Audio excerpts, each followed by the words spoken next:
السلام علیکم، میرا نام بشارت احمد کوثر ہے، میں مولانا بختیار چندر کے مغل ضلع ناروال میں. حضور میں نے 3 سوال کرنے ہیں. پہلا سوال تو یہ ہے کہ جس سے نہیں اللہ تعالیٰ کریں گے. اچھا جی.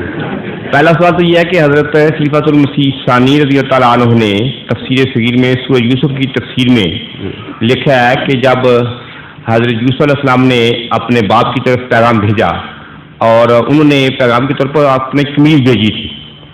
ہاں، اور وہ قمیض تھی جو حضرت یوسف علیہ السلام اس وقت پہنے ہوئے تھے جب وہ گھر سے آئے تھے. ساتھ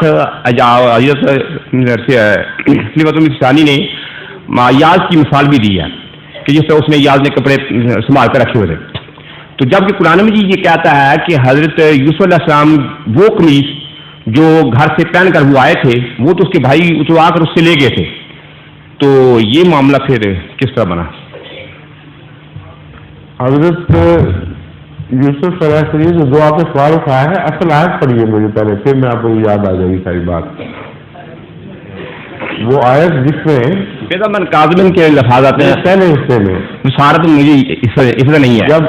جب انہوں نے خون میں لطپت کپڑے پیش کیے ہیں، ہاں، تو وہ کس طرح آپ کو پتہ لگا کہ یوسف کی وہی قمیض تھی جو آپ لوگوں نے پہنی ہوئی ہے؟ وہ کہتے ہیں وہ اس پہ تو خون تھا ہی نہیں.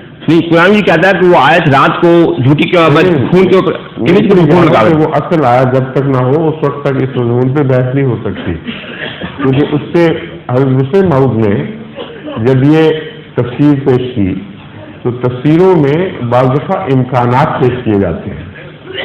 ہو سکتا ہے ایسا ہوا ہو جی. اس کا مطلب یہ نہیں ہوتا کہ وہ قطعی فیصلہ ہے جس کے خلاف کوئی امکان نہیں ہے.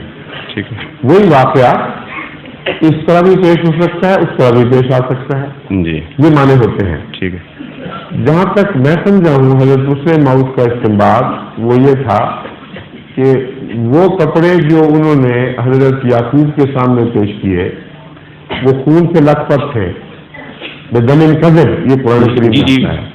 تو جنہوں نے جھوٹا خون بنایا ہے انہوں نے ہو سکتا ہے یہ اسکیم بنائی ہو کہ ہم اس کو بجائے کے کپڑے اتار کے اندر پھینکیں، اس کا ایک جوڑا ساتھ لے چلتے ہیں اور اس کو خون میں بھگو کر لت پت کر کے وہی دکھا دیں گے. یہ چیز ممکن نہیں ہے. آپ یہ بتائیے مجھے ممکن ہے کہ نہیں ہے؟ جی ہے نا. ہو سکتا ہے. ہو سکتا ہے. پھر اعتراض کیا ہے؟ مفسر یہ بھی تو سوچ سکتا ہے. چال باز لوگ تھے، انہوں نے جہاں جھوٹا خون بنا لیا وہ جھوٹے کپڑے بھی تو بنا سکتے تھے. قمیض لے کر گھر سے چلے ہوں گے کہ یہ جا کر پیش کریں گے.